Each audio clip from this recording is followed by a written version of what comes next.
So a valuable dog is worth so much. See, Roxy was barking this morning, and I think there's probably another one. She found 2 mice already under the fridge, and moved the fridge out. She killed 2. Ooh, sorry, Diogo, so you see the bottom part is taken off. She took one out yesterday as well. I still need to replace the bottom cover. You can hear her still going strong, so she's definitely looking for one more mouse. She gets the other dogs very excited to look for mice as well. But Roxy is definitely look at that tail going. She's definitely the mouse hunter in the family. Roxy got the 3rd one. But on the lawn, every morning we find about 5 mouses. See, this one was killed during the night. There's some 2 that was killed during the night. Every day we clean them. Lovely sunrise this morning. The lady's being picked up by the taxi, which is grand, otherwise I would have been in the township by now. Every morning they kill about 5 mice, not necessarily all in the house. The mice will sleep with the doors open for the air. It gets very hot here. And so I'm in the house, but I think, sorry, my heart is still sleeping. Most of them on the outside. So I always tell the story about a couple of years ago, the mice were so many that they ran in front of you as you go. And I wonder if it wouldn't have been the case again this year. So I've never seen so many dead mice anywhere, and these dogs and the cats just keep on killing mice and mice and mice. So I think if it wasn't for these dogs, we probably would have had a plague now of the sheer abundance that we have in the veld, just grass and food everywhere for them. And obviously the predator population hasn't had time to catch up yet, so next year we'll have more owls and more snakes and more things like that. But for now, just after the drought, they haven't caught up yet, so the dogs need to control them a little bit. Today marks 1 week since the sheep has arrived, and my wife and my friends feel that there's too many weeds in the house camp in the yard. The whole yard is filled with weeds. I personally don't have too much of a problem, but the culture here says that we need to take every living thing out and remove it so there's clear soil. So I am going to have the sheep in here, grazing them down a little bit so the roots are still there, and then we'll just have to have a look after them and see that they don't get into the net house, etc, etc. Come sheepses.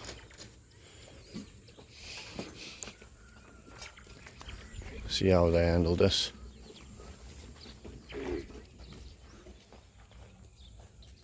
Okay, so here they go out,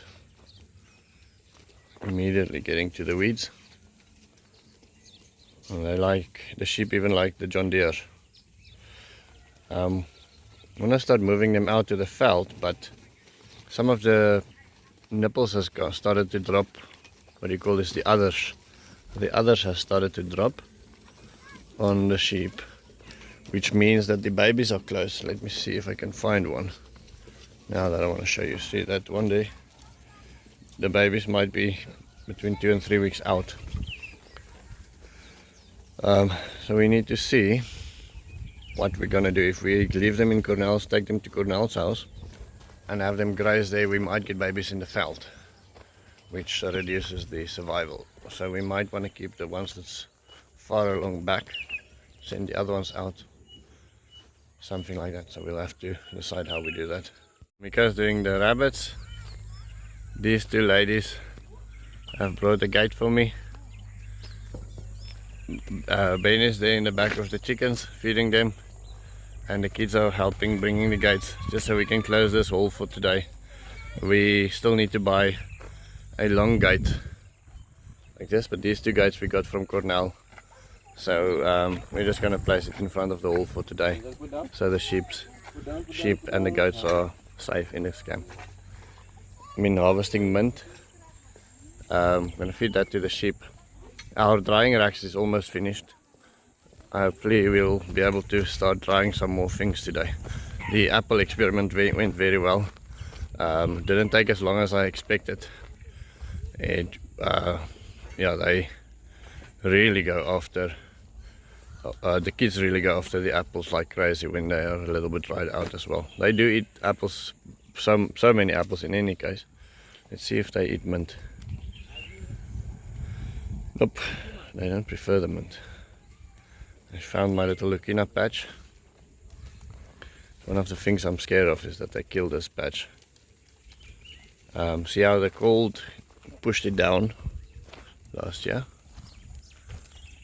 Yeah, I think I'm going to push them away from the Leucaenas. That's not a good idea. I wanted to show you this. Try to get them away from the Leucaena. Chase them away like this.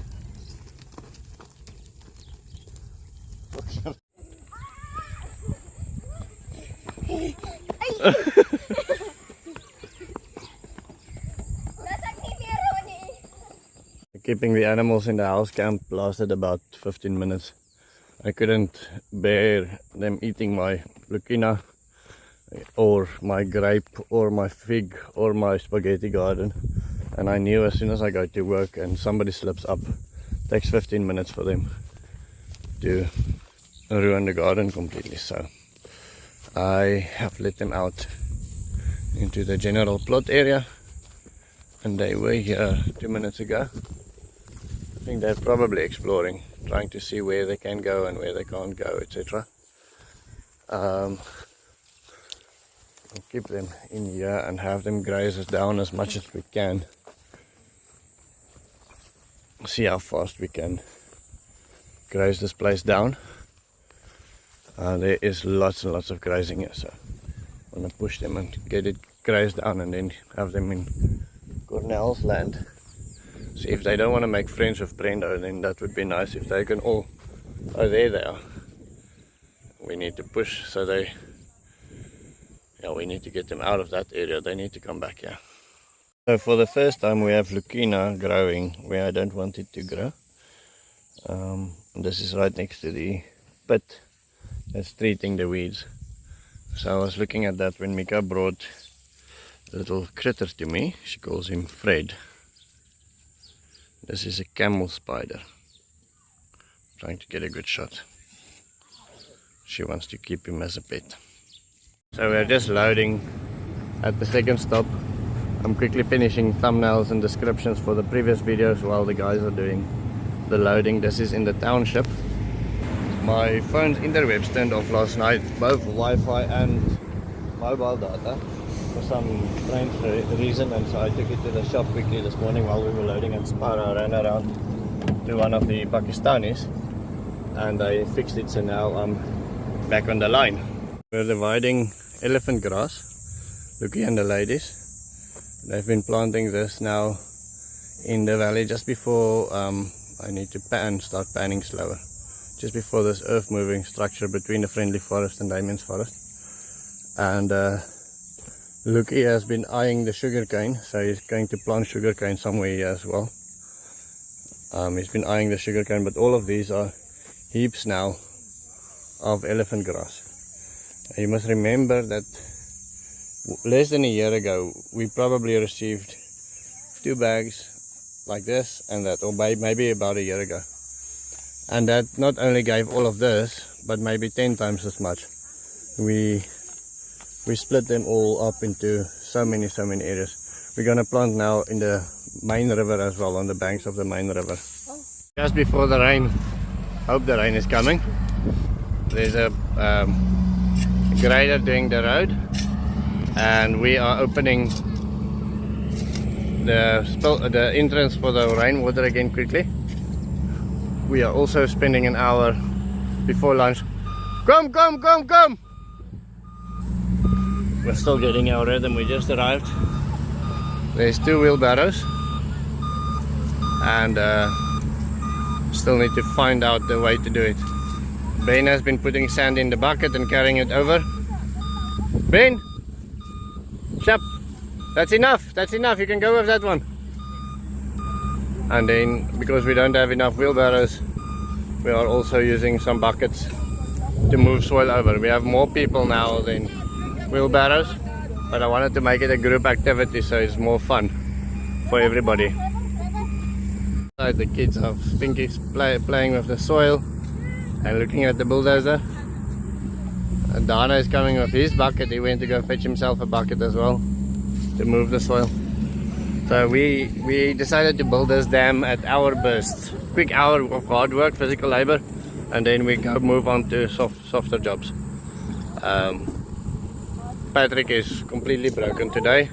Eugene took the day, asked if he can't take the day off. His body is sore. We gave him medicine. His whole body is sore.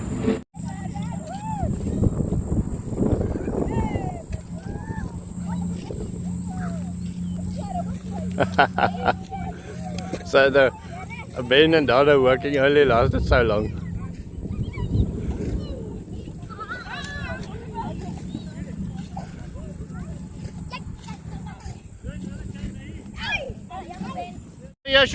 Joshua, go!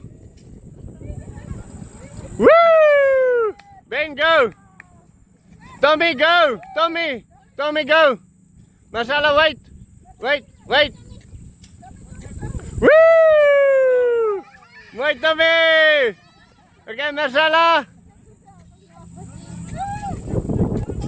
The rain is finally coming. My screen is getting wet, so we're making progress.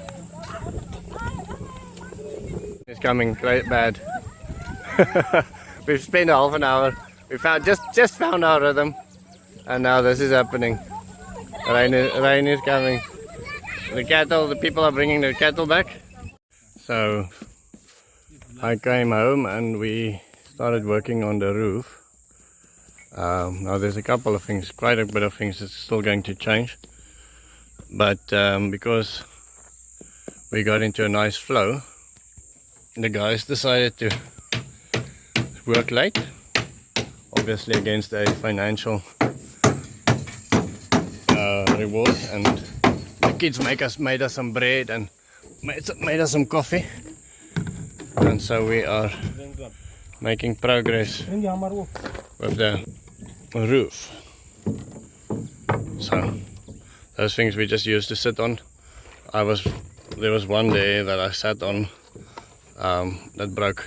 It's one of the few projects that I can say I put in. Most of the nails in here was done by my hands. Sitting on this roof the whole afternoon will definitely mean that I'm quite stiff tomorrow. Sitting in a funny position and doing this with your hand all the time. I'm sure I'm gonna feel that tomorrow. So hopefully we still make a bit of progress. We still have an hour left before the sun sets. We're running out of small nails, which we need to hammer these things. If I had to do it all over again, I'm not sure whether I would have gone with the old roofs, old wood, old everything. But this is now what we have, so I'm gonna use it. But next time maybe buy new zincs, new everything. The amount of uses we've spent on labor to recycle the wood and recycle the plates, the time that we've spent on labor is quite significant.